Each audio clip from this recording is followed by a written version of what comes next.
All right ji, let's start off with IFRS 2 share based payments. It's a very interesting standard. मुझे मेरा बड़ा पसंदीदा है actually.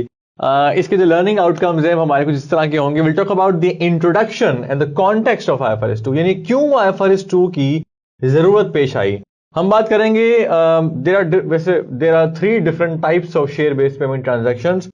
One is equity settled, the other is cash settled, and the third is share based payments with cash alternatives.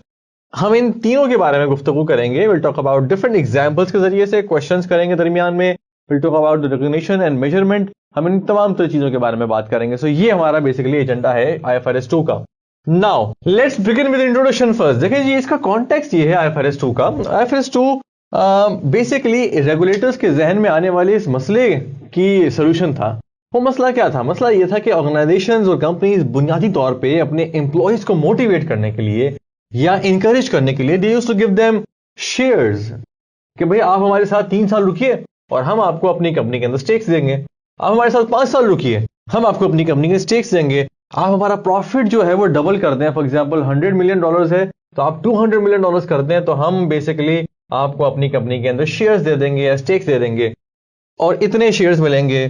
तो ये तमाम तर बातें इन तमाम तर ट्रांजैक्शंस के नतीजे में हो ये रहा था कि employees definitely when people get motivated they provide those services, they stay for that longer period of time, they make sure that they meet those targets. तो इसका मतलब ये हुआ कि ये जो आपने मोटिवेट करने के लिए एलिमेंट डाला था शेयर्स का या शेयर ऑप्शंस का. शेयर ऑप्शंस के बारे में भी हम बात करते हैं, हम बताते हैं आपको शेयर ऑप्शंस क्या होते हैं. ठीक है.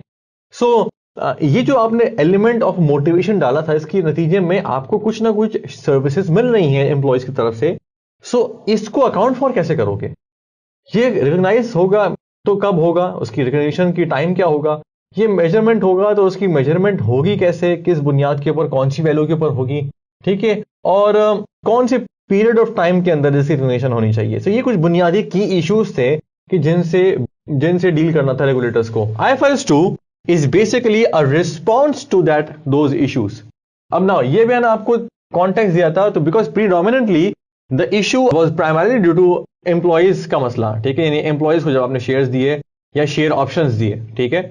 share options के बारे में आपको बताऊंगा मैं आपको भी. ठीक है. लेकिन इसके अलावा भी बहुत सारी ट्रांजेक्शन्स के अंदर ऐसा पॉसिबल है, but it's rare, but it's possible. वो ये होता है कि आप कभी कभार गुड्स या सर्विसेज के लिए भी शेयर्स इशू कर सकते हैं. ठीक है.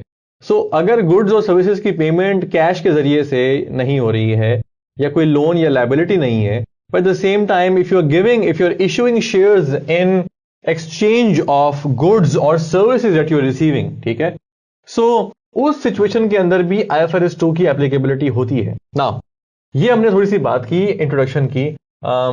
अब हम गुफ्तगू स्टार्ट करते हैं. पहली, there are three types of share based payment transaction. One is equity settle, ये सबसे पहला है. ठीक है.